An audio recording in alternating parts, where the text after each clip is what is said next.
జై శ్రీమన్నారాయణ. అస్మద్గురుభ్యో నమ. శ్రీమన్నారాయణీయం 10వ దశకంలోని 1వ శ్లోకం.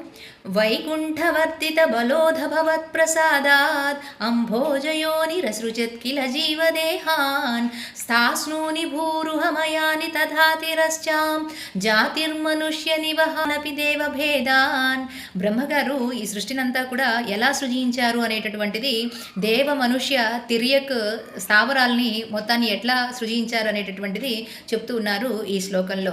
వైకుంఠనాథ, హే భగవంతుడా, నీ యొక్క అనుగ్రహం చేత వైకుంఠ వర్ధిత బలోధ అథ, ఆ తర్వాత వర్ధిత బలహ, వృద్ధి చెందినటువంటి బలం చేత, భవత్ ప్రసాదాత్, భగవంతుడా నీ యొక్క అనుగ్రహం చేత, అంభోజయోని, పద్మ యోని, పద్మోద్భవుడైనటువంటి బ్రహ్మగారు చక్కగా అసృజత్, సృజించారట, కిల జీవదేహాన్, జీవులన్నిటినీ కూడా సృజించారట. స్థాస్నూని అంటే కదలకుండా ఒకే చోట ఉన్నటువంటి భూరుహమయాని, భూరుహములు అంటే భూమి నుంచి వృద్ధి చెందినటువంటివి వృక్షాలు.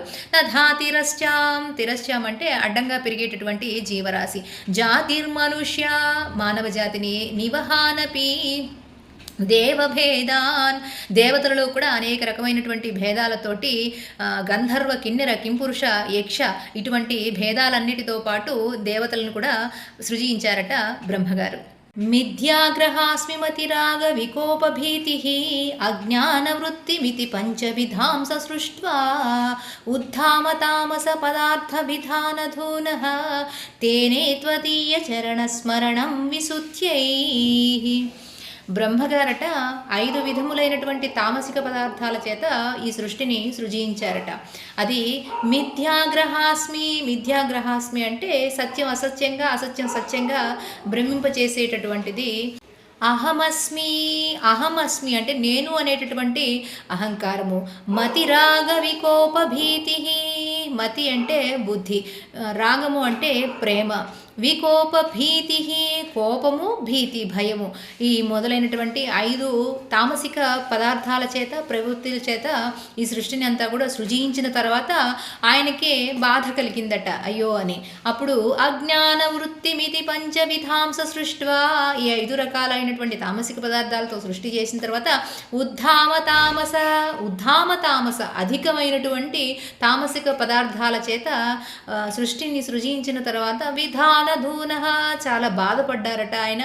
తేనే త్వదీయ చరణస్మరణం విశుద్ధ్యై, మళ్ళా ఇది పరిహారం పొందడం కోసము, శుద్ధి గావించబడటం కోసము స్వామి యొక్క చరణార విందాలని ధ్యానిస్తూ సేవించుకున్నారట.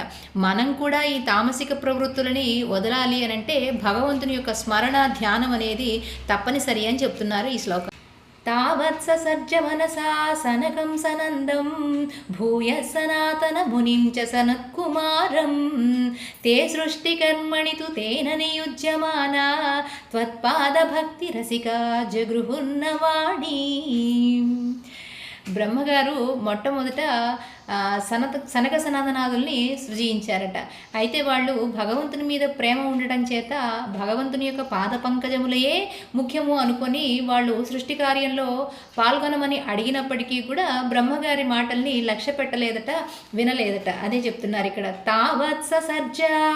తావత్ ఆ తర్వాత ససజ్జ, ఈ సృష్టినంతా కూడా చెయ్యాలని తలంచి బ్రహ్మగారు సనకం సనందం, సనక సనందనాథులని బ్రహ్మమానస పుత్రులు అంటారు.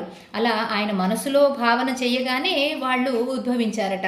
భూయాత్ సనాతన మునిని చ సనత్కుమారం, సనత్కుమారుణ్ణి కూడా సృజించిన తర్వాత వాళ్ళు సనత్, సనందం, సనాతనం, సనత్కుమారం అని సనాతన మునులని తయారు చేశారట. అట్లా నలుగురిని సృజించిన తర్వాత సృష్టి కార్యంలో పాల్గొనండయ్యా అని అంటే వాళ్ళు భగవంతుని మీద ఉన్నటువంటి అతిశయమైన ప్రేమ చేత మాకు ఇంకేది వద్దని భగవంతుని పాదాలని ఆశ్రయించి ఉన్నారట.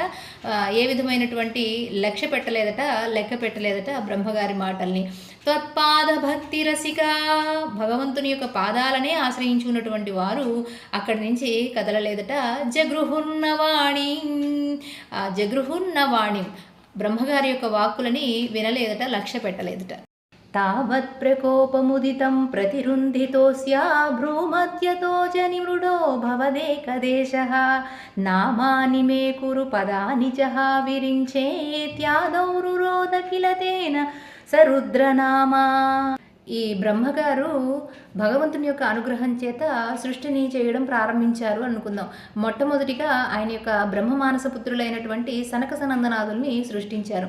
వాళ్ళు సృష్టి కార్యంలో పాల్గొనండి అయ్యా అనంటే మాకు అవన్నీ ఏమి వద్దు అని భగవంతుని పాదాలని ఆశ్రయించి ఉన్నారు. ఈయన యొక్క మాటల్ని లక్ష్య పెట్టలేదు అనుకున్నాము గత శ్లోకంలో. ఆయనకి బ్రహ్మగారికి సృష్టికర్తను నేను సృజించినటువంటి వాళ్ళు నా మాట వినరా అని కోపం వచ్చిందనమాట.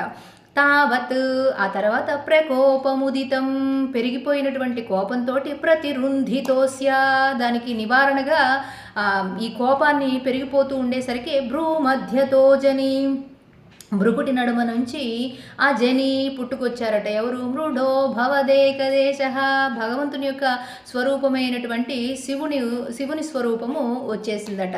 నామానిమే ఆ వచ్చినటువంటి శివుడు నామానిమే కురు ఓ బ్రహ్మ ఓ విరించి నా యొక్క పేరు ఏమిటి, పదానిచ నా పదం ఏమిటి, నాకు ఇవ్వబడినటువంటి కర్తవ్యం ఏమిటి, నా స్థానం ఏమిటి, హా విరించే ఓ విధాత అని అడగటం మొదలు పెడుతూ ఏడుస్తూ ఉన్నారట. ఇతి ఆదౌ అని మొదలు పుట్టడంతోనే ఆయన ఏడుపు మొదలు పెట్టారు కాబట్టి రురోధకిల రుద్రనామ్న రోదనం చేస్తూ ఉన్నారు కాబట్టి రుద్ర అనేటటువంటి నామాన్ని వసంగారట బ్రహ్మ. ఏకాదశాహ్వయతయా చ విభిన్న రూపం రుద్రం విధాయ దయితా వనితాశ్చ దత్వా తావంత్యదత్త చ పదాని భవత్ ప్రణున్నా ప్రాహ ప్రజా విరచనాయ చ సాదరం తం.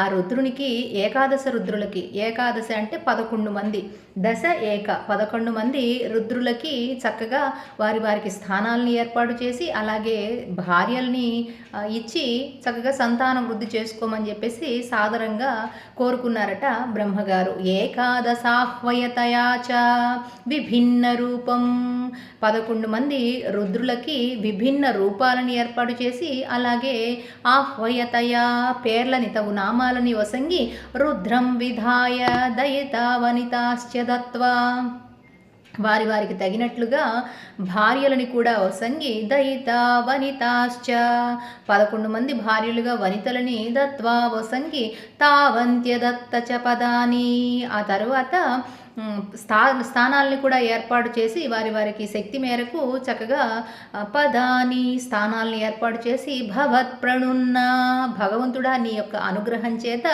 బ్రహ్మగారు ఇలా వారిని సృజించి ఆ తర్వాత బ్రహ్మగారు కోరారట రుద్రులని ప్రాహ ప్రజా విరచనాయ చక్కగా సంతాన వృద్ధి చేసుకొని చేయవలసింది అని చెప్పేసి సాదరంగా కోరుకున్నారట. రుద్రాభిసృష్ట భయదాకృత రుద్రసంఘా సంపూర్యమాణ భువనత్రయ భీతచేతాః మామా ప్రజాః సృజతపశ్చర మంగళాయేత్యాచష్టాతం కమలభూర్భవదీరితాత్మా. భగవంతుని యొక్క అనుగ్రహం చేత బ్రహ్మగారు చక్కగా సృష్టిని సృజిస్తున్నారు. అందులో భాగంగానే ఏకాదశ రుద్రుల్ని సృజించారు. వారికి పత్నుల్ని కూడా అనుగ్రహించిన తర్వాత ఇంకా ప్రజలందరూ కూడా పెంచుకుంటూ పోయారట. అయితే భయం కలిగేలాగా భీతిని చెందించేలాగా ఉన్నారట ఆ రుద్ర సంఘాలు. అది కూడా చాలామంది పెరిగిపోతూ ఉండేసరికి ముల్లోకాలు కూడా భయభ్రాంతులకు గురవుతూ ఉంటే ఇంకా మా ప్రజాహ ఇంకా చాలు చేసినటువంటి వృద్ధి చాలు అని లోకాలన్నిటికీ కూడా మంగళం కలగాలి అని వాళ్ళని చక్కగా తపస్సుకి చేసుకోమన్నారట బ్రహ్మగారు. ఎందుకు చెప్తున్నారు ఇక్కడ? రుద్రాభిసృష్ట భయదాకృత రుద్ర సంఘ రుద్రుడు చక్కగా ఈ ఏకాదశ రుద్రులు కూడా సంతానాన్ని వృద్ధి చేసుకుంటూ ఉంటే ఆ సంతానం ఎట్లా ఉందంటే భయదాకృత భీతిని గొలిపే విధంగా ఉందిట.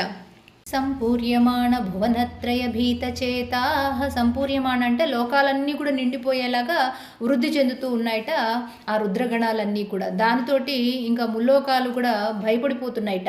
అప్పుడు మా ప్రజాహ సృజ తపశ్చర మంగళాయే ఇంకా చాలు వృద్ధి చేసింది చాలు ఇంకా వద్దు, లోకాలన్నీ కూడా మంగళం కలగాలని శ్రేయస్సు కలగాలని మీరు తపస్సు చేసుకోండి అని చెప్పారట. త్యాచష్టతం కమల ప్రభుర్భవదీరితాత్మ.